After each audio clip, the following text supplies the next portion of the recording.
Okay, so I said that this month we're going to be expounding love. We're going to be talking about what love is, and I was saying that this knowledge can set you free.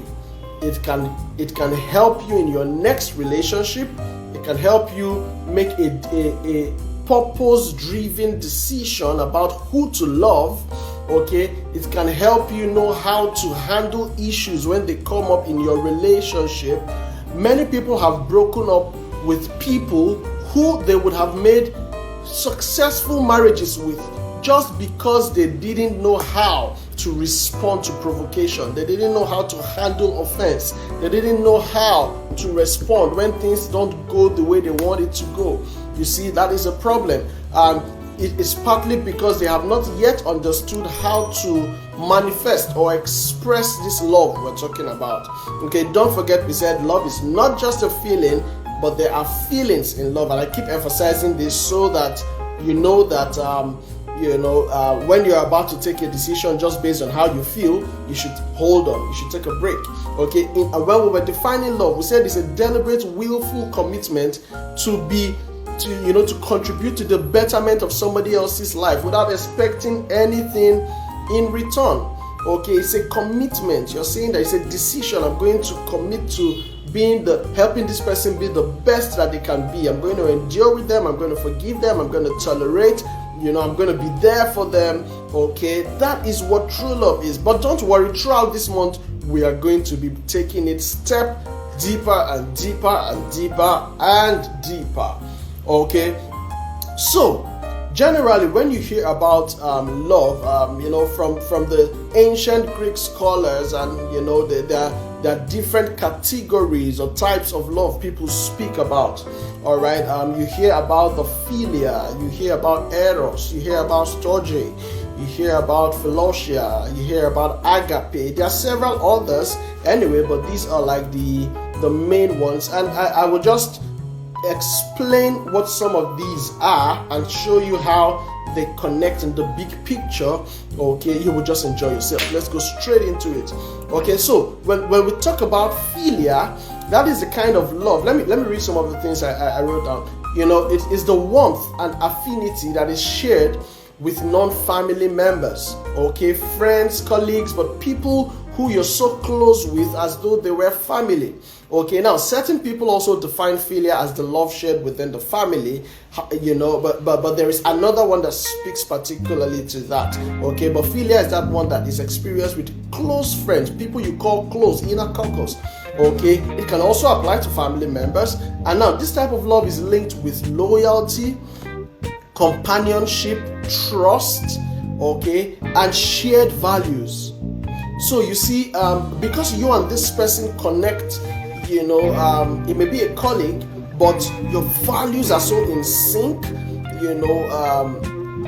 you're able to be vulnerable with this person, you trust them, you can commit important things to them. There are those kind of people that no other person knows about an ailment you're going through or something going on in your home, but you can call that person and say, hey, I'm having this trouble, or help me out, or pray with me, or help me cover up, or help me do this at the office. Those are those kind of people. It's a genuine affection, okay, that you share with them, right? Now, the other one that really speaks to family is called storge.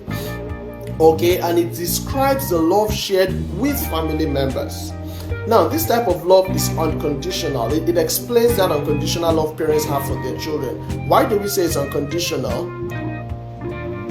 Oh, someone said I should slow down. My dear, thank you for that. I feel like running and dishing everything out.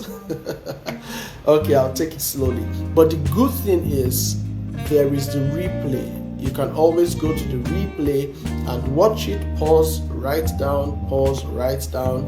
Okay, that's how I take most of my lessons on YouTube and on different platforms. I pause, I write, I pause, I write, I pause, I think, I research, I come back, I continue. Okay, that's just the beauty of technology. So you can go at your own pace. All right, but because this is time bound, I'm going to go at a particular pace. But if you cannot write now, have no fears. In fact, what I would say is don't even bother writing now. Just try to grab as much as you can grab. Then you can go back to the replay and watch it. Okay, so that said, let me continue. So I said that the storge is the love shared with family members. All right, and it describes that unconditional love parents have for their children. Why is it unconditional? Because some of you or some of us were probably very mischievous and stubborn when we were growing up, but our parents didn't throw us away. You know that popular saying that you don't throw away the baby with the bath water. All right, so you break the plates, you disobey, you go and fight in school, you stain your new uniform, you do all of those terrible things, but they don't throw you away. You are still their child. They may punish you, they may flog you, they may do this and that to you, but guess what? They're telling you, yeah, come and eat, food is ready. They're telling you, okay, go and have your bath. They're telling you, okay, we have paid your school fees, you're resuming in a new school tomorrow. They're still doing all of the commitments and all of the care towards you. Why? Because there is a kind of love that is shared, because you are family. You are a part of this unit. All right. The level of care they give to you, they don't generally extend that to every child out there on the street. What makes yours different? You are family. Okay, so that is another kind of love. This type helps the child to develop, okay, through the attachment, that you enjoy in that environment, and then the encouragement and the security in just being a part of a home, being a part of a family. All right, so that is an example of one kind of love. There is another one which is called the eros. Okay, eros. People call it eros. Well, I think the proper pronunciation is eros, whatever, just eros, whatever. Okay, the eros one. Yeah. Now, this is the one that a lot of people like a lot because it has to do with romance. This is the sexual love, the love that leads to sexual arousal, the attraction, that thing you call butterflies in your tummy. That's the way you feel when you're all turned on, when you see that guy or that girl or that seductive, movie or something, that thing that triggers you, and your entire body is telling you, oh my God, you need to get this, you need to grab it, yeah. Now, people like that one because of those vibes, all right. So it is based on physical desire towards others, okay, and one of the ways someone described it is it also has a lack of control. Okay, so now you see, many times this is what people are capitalizing on when they say I'm in love, because that feeling is so strong. Don't forget when we're describing lust, we said lust is a strong sexual desire. All right, you want this person so seriously, you want them so bad, and then you begin to fill up your mind with this person. You keep imagining things. You just can't wait for that opportunity to manifest. Okay, you keep trying to play into his or her space so that you guys will get cordial, and then before you know it, you guys start dating or you guys start smashing, however you want to do it. It just takes over you. That's eros. Okay. Eros in itself is not a bad thing, but I will talk about it much later. Alright, now there's the one that has to do with self-love. It's called philosia. Okay, self-love is very key. It's so key that I'm going to treat it as a full session on its own, so I won't say much about it. But when self-love is healthy, then it to a large extent guarantees a very healthy relationship with other people. Alright, when self-love is unhealthy, then it becomes that type that you call narcissism. This person becomes so arrogant, this person becomes so self-centered that nobody else matters and nothing else is important if it's not him or her. Alright, but that is another expression of it. Now, there is one last one which is called the agape, and agape is described as the God kind of love. It is described as the most powerful of all that I have described. It is described as the highest level of love. And I will show you why in just a few points. Alright, now we looked at philia, we looked at storge, we looked at eros, we looked at philosia in a bit, and then agape. right? And I said I'm going to show you why agape is considered the highest, not just considered, it actually is the highest level of love. You see, agape has to do with being unconditional, sacrificial. You're willing to commit to the betterment of somebody else, whether or not you're getting anything in return for it. Somebody is saying, but how can that apply to marriage? Because for goodness sake, I can't just go marry anybody on the street because I'm having agape. What do you mean? I have to be attracted to the person. Yes, there's a place for all of these, and as we continue, you will see how it all comes together. So you see these different forms of love I just described, the philia, the storge, the eros, philosia. All right. Now, these different forms of love, they depict different emotional responses that are the result of signals that hit the brain. Let me put it this way. All right, all of those things we just described are the result of interpretations that the brain sends to you, which affect your responses, your behavior. And you will see what I'm saying in just a bit. All right. Now, there's a way the brain works. There's a way it works. Now, you need to know this, and you really need to understand this. It could just set you free. Everything that hits your senses, okay, is stored somewhere in the brain. Your brain has a memory center. It's called the hippocampus. It's the file room. It's where everything is stored. Okay. Now, what happens? Let me just play it out. What happens is all of your senses process signals. They receive signals. Your eyes, your nose, your mouth, your ears, your skin, you can feel with your skin. Now, all of these senses receive signals. When they receive signals, they send it to the brain processes, and then what the brain does after processing is what now inspires or directs or instructs our next line of action. So let me use an example. Typically, if you're someone who is scared of dogs, right?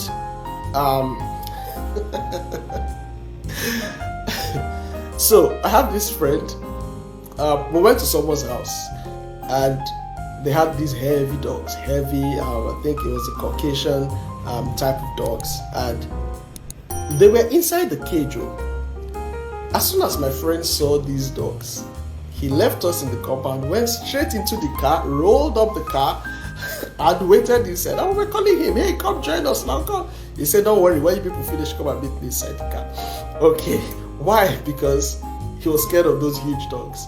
All right, now, I just remember that because of this example I'm about to give. If you're that kind of person, and then one day you stepped into this beautiful girl's compound, hey, nobody knows. I just remember that story when I saw you. Okay, well, he has revealed himself. He's right here. Alright, so if you're that kind of person and you get into somebody's compound, maybe you're going to see this girl. She didn't tell you they have dogs. And then just a few steps midway into the compound, you look and see one huge Caucasian or pit bull or Rottweiler or Alsatian, any of these fierce looking dogs. And when you see it, all right, your brain, in split seconds, your brain is going to tell you what to do next. And let me explain how that works. Now, so everything that hits your senses, okay, there's a part of the brain called the thalamus. Everything that hits your senses, that is where it hits first. As soon as it hits the thalamus is communicating immediately with the area called the amygdala. Now, the amygdala is the one that is responsible for your emotional responses. All of these things are happening very quickly. As soon as you see that dog, and then the amygdala says, hey, fear, what's going on? There's a dog here. And then as soon as that is happening, the amygdala takes that response, that emotional feeling, straight to a part, to the filing room where I told you all memories stored, called the hippocampus. Now what happens is that it's going to be talking with the hippocampus. Hey, see what's happening here. Should I run or should I not run? Should I be afraid or should I not be afraid? Okay, and the hippocampus will say, give me a second, let me check the file. When it goes to the file, it's going to remind you that, remember that time you were 5 years old and a dog pursued you. Remember that your friend that was beaten by a dog. Remember, when it brings all those memories up, okay, immediately it's going to go back to that part of the brain that is responsible for the emotional responses, the amygdala. It's going to go there and say, this is scary, or this dog can just pounce on me right now. I've seen what dogs have done before. As that is happening, when it gets that signal, there's another part of the brain called the hypothalamus. Now, that is where the hormones are secreted. That is where the hormones responsible for those responses that the amygdala is about to tell you to do, okay, the hormone is produced in a part of the brain called the hypothalamus, okay. Now what happens is that it tells you adrenaline. It secretes adrenaline because it has received a signal that says, hey, there's a dog here, and when there's a dog, it can bite you, it can deal with you, okay. So you either take off now or you take off, all right. So that is that point where you're thinking fight or flight. Should I resist? Should I fight? Or should I take off? All right. Now all of these things are happening in split seconds, though, because I know you don't notice this is what happens to you, because in a second you already took off, right? But no, all of these are going on in the brain very quickly. While all of this is being processed, there's another part of the brain called the prefrontal cortex. Now this is where the logic is sitting, and then this guy, as the hypothalamus is secreting the adrenaline, this other part of the brain is telling you, but wait, what if you don't run? Just relax, it's not going to bite you. But if you run, it's going to bite you. And then you tell yourself, okay, maybe it's true, I can't even run. You look at the gate is far away. If I take off now, I can't make it to the gate. So let me just wait. Now all of these things I was describing, it happens in the brain in split seconds. Split seconds. All right. And whatever decision you eventually take is because all of this has played out in your brain. Now, if you decide to run, it is because your brain has told you that I can't stay here. If I wait, this dog is going to deal with me, or I don't want to find out what will happen, so let me run. I can still make it to the gate or to the fence before this dog catches up with me. At that point, there's the adrenaline or the stress cortisol that is released that tells you, hey, move now, move. All right, you can take that fence. Some of you, after you have jumped the fence to the other side, that you even remember, what was going on here. That was adrenaline. Now, what I'm just explaining is how the brain works and how it instructs the responses, the things you do, the behaviors you do. Now, that example might have been quite scary, but I'm sure it's something you can relate to. Let me use something else that people may be able to relate with again. If you're going somewhere one evening and you hear a gunshot, immediately your mind is going to process run or hide, because you're associating that gunshot to certain things negative. Maybe a robbery, maybe this, maybe that. You don't want to find out. Immediately you hear that, your brain has told you, that sound by this time in this place is not expected. It's not friendly. We don't want it. This is not usual. Okay? You either take off or you hide. Your brain is telling you all of this. What you eventually decide to do has been inspired or instructed by the processing that goes on in your brain. And that is why at that time, when you run, you would run even faster and farther than you would on a normal day if you just decided to take a run. Why? Because right now you are empowered and strengthened by those hormones that have been released to make this decision happen. How is all of this related to love in any way? I just thought to put this in somewhere. Now, how does it relate to love? I was explaining that all of the philia, the storge, the eros, okay, all of these are inspired by the signals that hit the brain, how the brain interprets it. Take note how the brain interprets it, and then how it inspires or instructs the next line of action. What you need to know is that how the brain interprets it is strictly, and I mean strictly, based on the files that have been stored in the brain, strictly based on the information that has been stored right there in the hippocampus.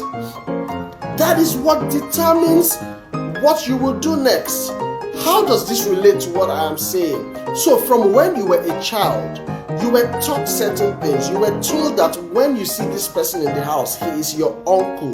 Greet him and do this and do that. Okay, it has been instilled there from childhood till you grow up, unless you become a rebel. Okay, anytime you see that person, that file is activated. Oh, he's my uncle, I greet him. Okay, and then you are taught a particular way of life.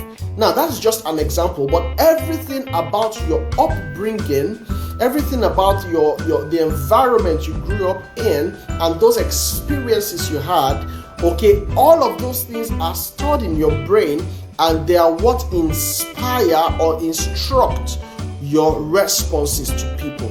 So when you meet somebody who is a friend, that part of your brain, because of the qualities that the person displays, that part of your brain tells you he is trustworthy.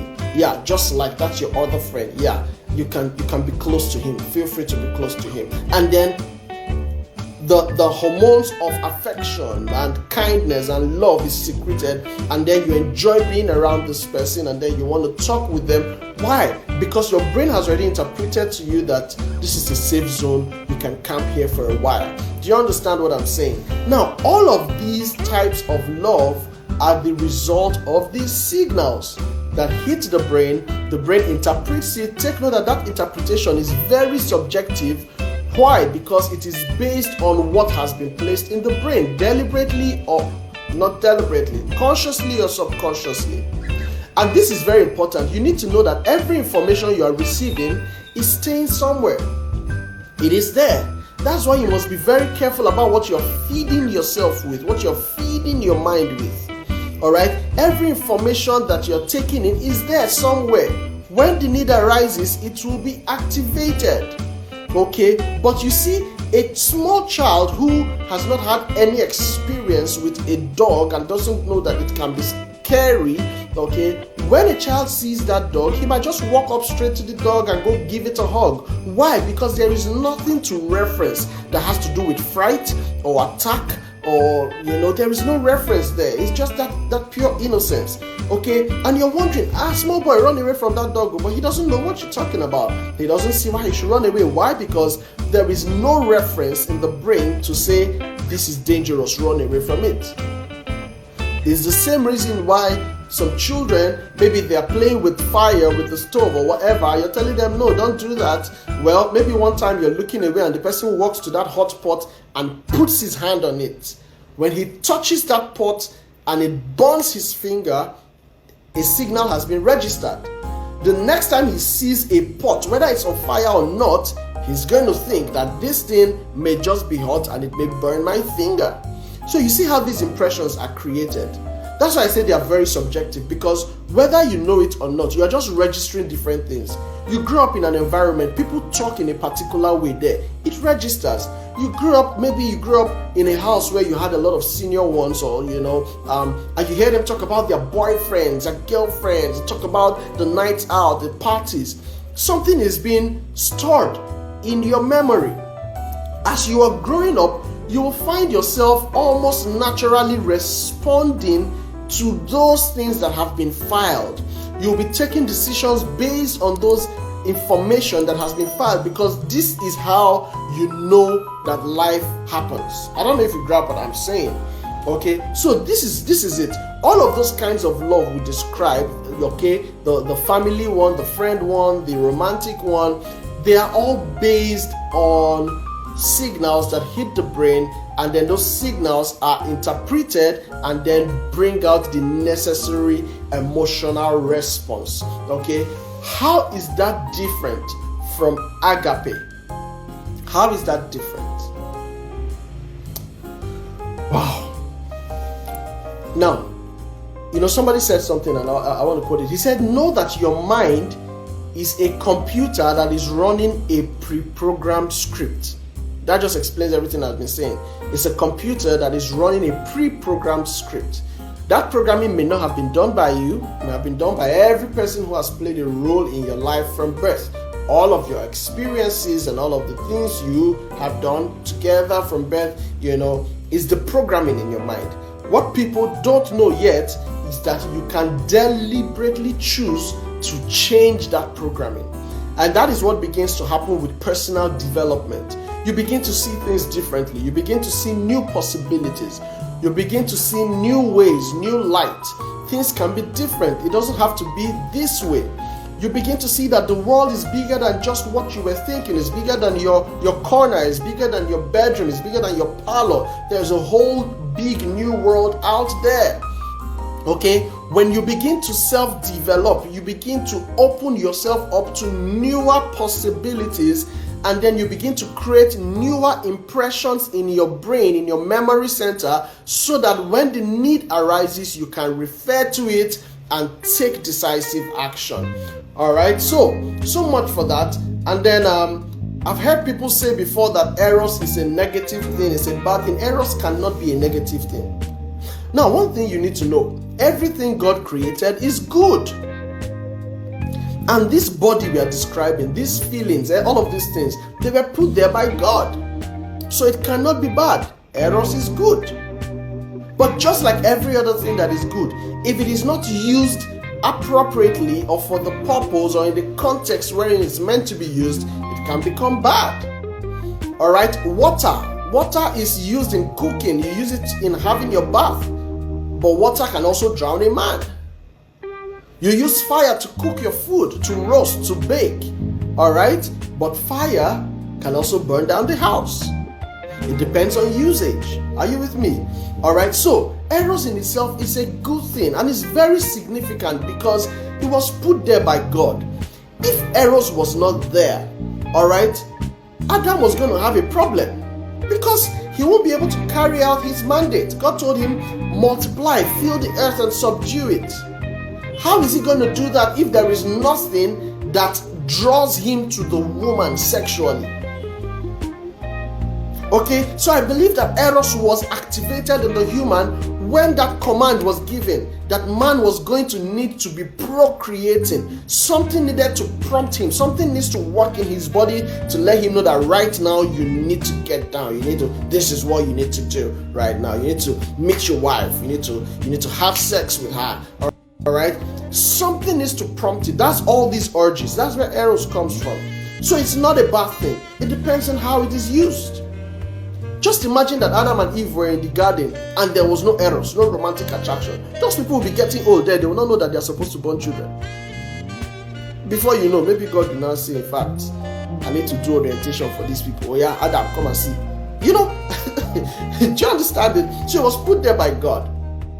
All you need to know is that it is not meant to be expressed with any and everybody.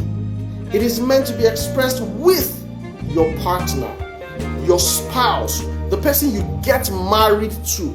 Not just the person you're tripping for, not just the person you're in a relationship with, but the person you get married to is meant to be expressed in the context of marriage. Okay, so eros is very important. Don't feel bad that you're attracted to ladies or guys, as the case maybe that's opposite gender. Don't feel bad. You're human. God put it there. All you just need to do is learn, like this is going on right now. You just need to learn how to use these things and then do well to apply the wisdom. Okay, I said I'll give us reasons why agape is greater than all of these things. One, the first reason is that agape is not controlled by negative feelings. Okay, now, rather, it instructs those feelings. Now, let me explain. Some of you grew up in homes where there was a lot of violence, verbally and even physically, or in environments, even if it was not your home. So what happens is that somebody tells another person, you're stupid, you're crazy. The other one replies with like 5 other words. Something is wrong with your head, you're mad. And before you know it, it escalates. And before you know it, there's exchange of, fists, physical combat. Now, if you grew up in that environment, you would almost naturally also be hostile, because that hostility is just the way you guys survive. If you don't fight back, somebody will beat you black and blue. So when the person comes at you, you have to defend yourself. Now, what happens is, before long, you start going through life as though everybody wants to attack you. You are almost always ready for a fight. Alright? That's what happens when somebody steps on you in a public place, and the next thing you push the person. What's wrong with you? You don't get eye, can't you see? Why? Because in the environment you grew up in, somebody doing that to you was gonna be offensive, because he was trying to be mischievous and was trying to pick a fight. Okay, now that is now going to instruct your response. Okay, that's just an example. What happens is, when agape is at work in you, instead of responding that way, you would tell yourself it's just a mistake. Now, your natural response would have been push back or shout or curse, or say something harsh. But agape will say, no, don't worry, calm down. It was just a mistake. He wasn't looking. Okay? And then the person tells you, oh, I'm sorry. You're like, oh, no, it's okay. Just be more careful. All right? Now, some people will not believe that when they hurt somebody and the person forgives them, they won't believe that this person has forgiven them. Why is that the case? Because they don't forgive people. So when the person tells them it's okay, in their mind they're going to say, no, it's not okay. How can it just be okay? And then they're going to keep apologizing. I'm sorry, I'm really sorry. And the guy says, no, it's all right. Stop the apologies. It's okay. I heard you the first time. And the guy goes, no, I know you're angry with me. No, I'm not angry. I said it's okay. All right. Now, this person will not believe you. Why? Because they know what their own natural tendencies would be. They know that if they were in your shoes, they will still be pissed at you, and they would be looking forward to when they can retaliate. Okay, but love does not respond like that. Love rather would instruct the feeling. It will say, you know what? Don't shout at him or don't shout at her. Take it easy. Find out, what if something led to this behavior? Are you getting it now? All right, it's completely different from what your natural responses are, and that's why in the Bible, in Luke 6:38, Jesus said, "Bless those who curse you." Now that is really strange for some people, because you curse me, I curse you back. I give it to you hot. You give me one, I serve you five. Okay, I'm sure you know one or two Christians who behave like this. It just shows that there's still work to be done in their agape life, in their love life. They don't understand it yet. And these things, all right, it might sound like I'm speaking generally, but it's in how you're able to express this generally that even speaks to the quality of human that you are. Not that you are nice to your girlfriend and then terrible to every other person in the world. No, you're not a nice person. That's not the case. And as a matter of fact, it's just a matter of time that lady will get her own copy of your unniceness. Okay? So, it's general. It's how you respond to the world. It's how you respond to everybody. That is what makes it easier for you to respond in this way to your spouse. Are you getting it? But when you have not learned and trained yourself, to operate in love, you will still give those natural harsh responses when it is triggered. So the Bible says, bless and do not curse. In Romans 12, it says, bless those who persecute you. Bless them and do not curse them. Now that is hard, but that is what love does. In Proverbs 25 verse 21, it says, if your enemy is hungry, give him something to eat. If he is thirsty, give him water to drink.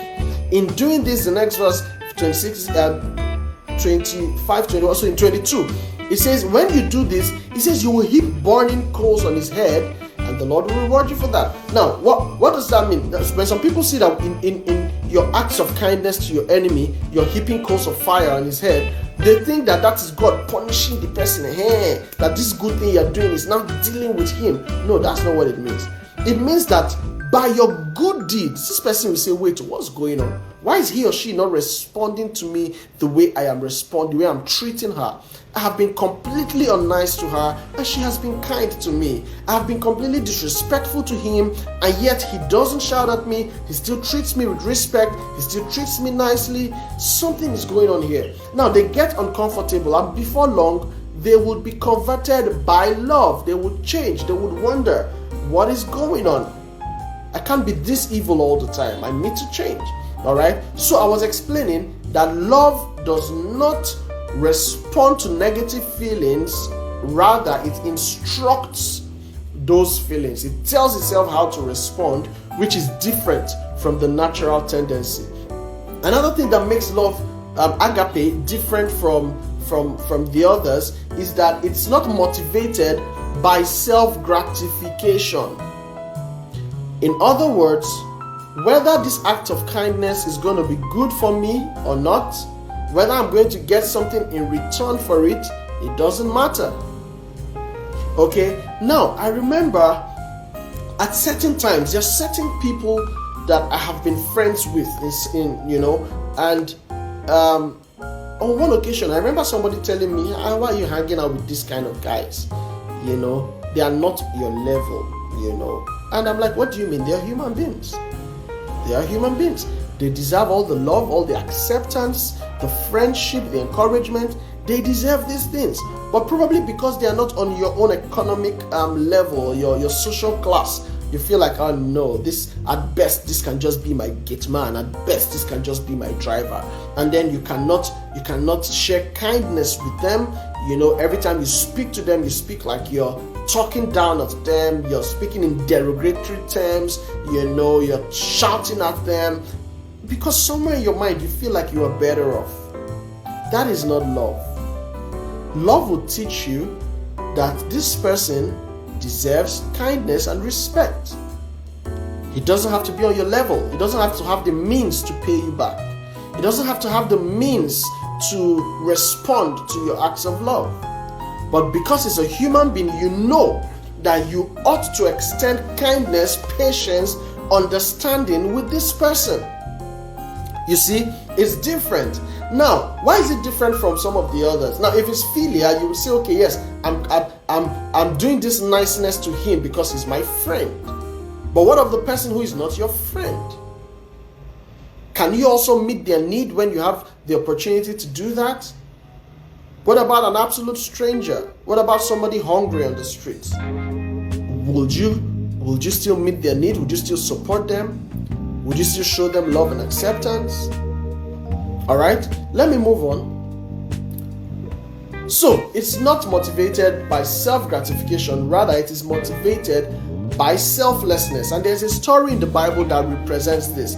It's the story of the Good Samaritan. You see that in Luke chapter 10 from 25 to 37. Okay, a particular Samaritan, he was traveling on his own journey. He had other business to do. But along the way, he met somebody who was not even from his tribe or his faith. But this person was attacked by bandits and was, helpless, in a terrible state. And what did he do? He put on hold his own agenda, went and catered for this person who did not know him from Adam, made provision for him to the point that he took him to the hospital, paid, and even paid in advance in case of any other bill that will come up. He didn't know this person from anywhere. There was nothing in it for him. All right? Perhaps the person would not even see him again to say thank you for what you did for me. But he extended that act of kindness. That's an example of what true love can do. Take note that in all of these that I am describing, I am not yet speaking just to the person you are in a relationship with. Why? Because love is bigger than just the person you're getting married to. It's bigger than just the person you're dating or considering for marriage. But it is in your understanding of this bigger and broader concept that you will be able to see things objectively, behave yourself in a way that shows that you are ready to stay in this marriage and make it work. Now, why is this important? When you start seeing some of these things I'm explaining about love and how it is sacrificial and how it has to keep believing in hope, that this person will get better and stuff like that. When you see those qualities, you will begin to understand why we say love is a decision. Because then in marriage, you're going to be asking yourself, am I ready to tolerate nonsense from this person all of my life? Now, these are things I would not take from every other person. If my spouse does it, am I going to shout at her the way I would shout at that guy out there who treats me like this on a normal day? Okay, you're going to be asking yourself this question. That's why we say it's a decision. And when you make that decision, you stay there. You don't go running up and down because of how you feel today about somebody else. You stay there. That is why we also say it's not easy, or rather not even really possible, to have this kind of love with multiple people. You can have feelings for different people, but this kind of love that speaks to commitment, willful, deliberate commitment, you can't easily share this. It's too deep. It reaches too deep to just distribute to everybody. Because this is that kind of love that can get you hurt. What do I mean? When the person you have chosen to be this vulnerable with, to give your all to him or her, to make sure that they are excelling in their chosen dreams, to make sure that the world is good to them and everything is happening well and you are there for them, you know how you feel when this same person takes all of this kindness and rubs it on your face, or uses it to clean the floor, does not reciprocate, does not value it. You know how hurt you will be. The problem is, many people take all of this beautiful package and go and dump it or serve it to people who are not deserving in the sense, now speaking particularly for marriage, deserving in the sense that they don't have the equal maturity to be able to respond to you at that level. Okay, so while it is general to show love to everybody, when it has to do with the person you're going to spend the rest of your life with, this is why you have to take the time to be very critical. You're checking her maturity, his emotional stability. Is everything all good when he has money, and then when there's no money it's all terrible? You're checking all of these. Why? Because when you decide to love this person, you are going to stay there.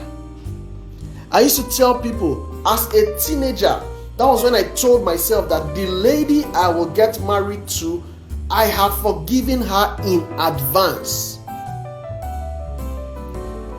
Because I don't want to have grudge and malice in my space. I can't function in that environment. So I have to forgive her in advance. So the question is, will I go and pick just any girl who is always hurting me, always doing those things I don't like, always doing those things that will destroy my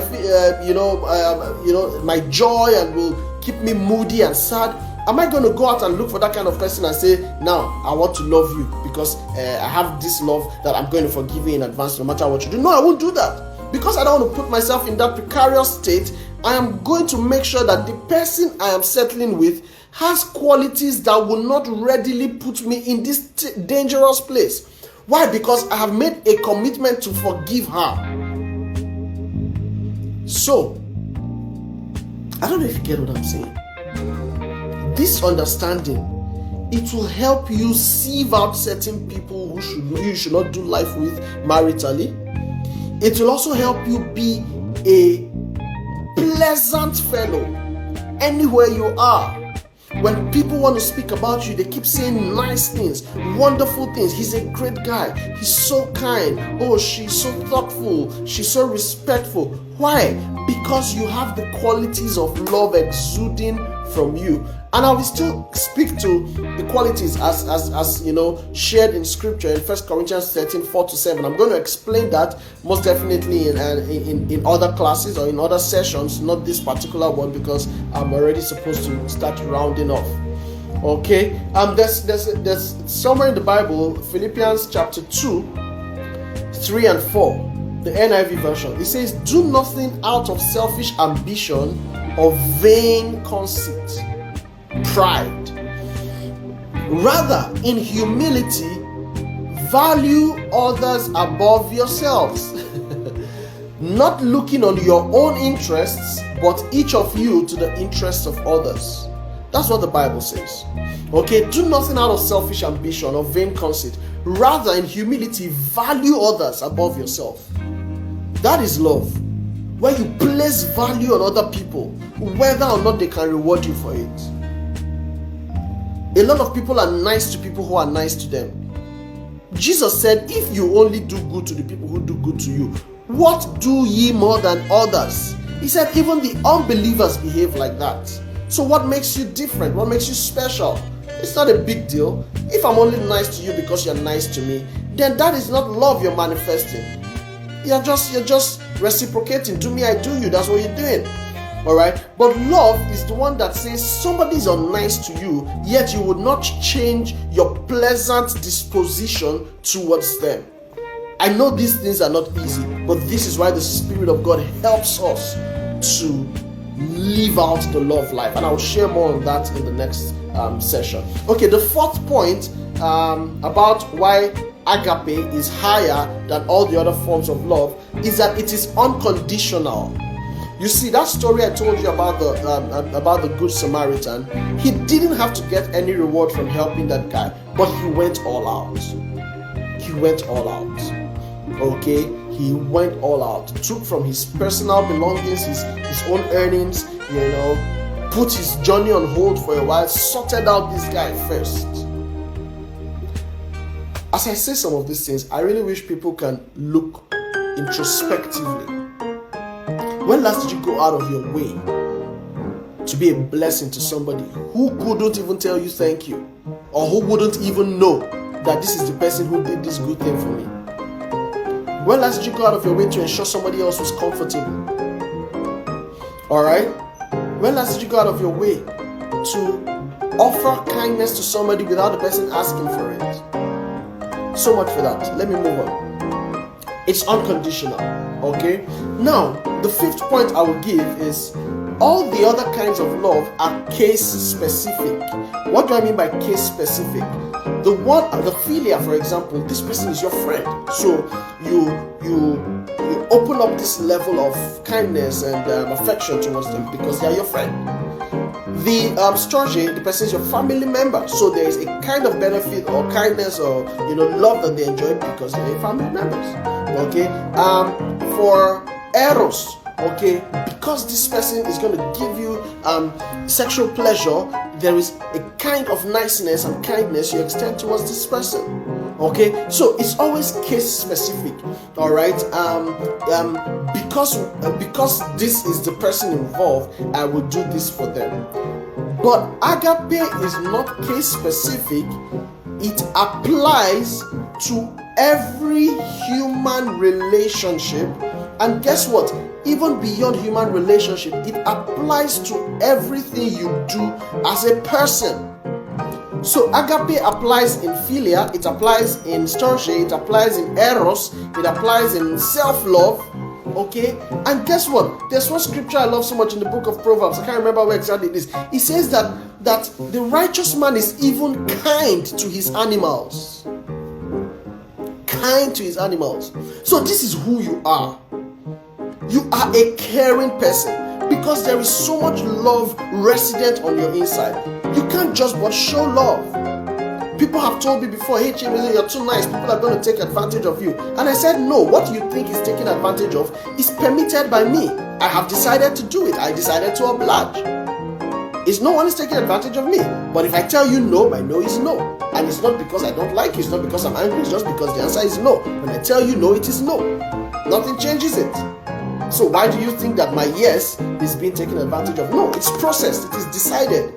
Okay, now what happens, and I will speak more of this in the next classes because I need to really stop now.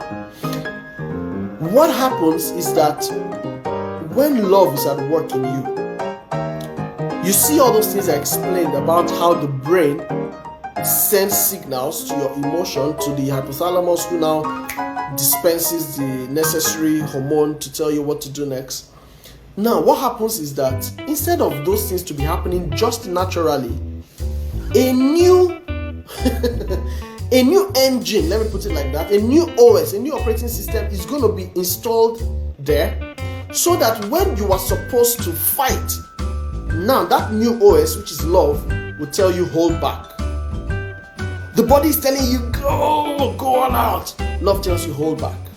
Take it easy. Say nothing. Don't respond. You could hurt their feelings. Don't say anything. Wow.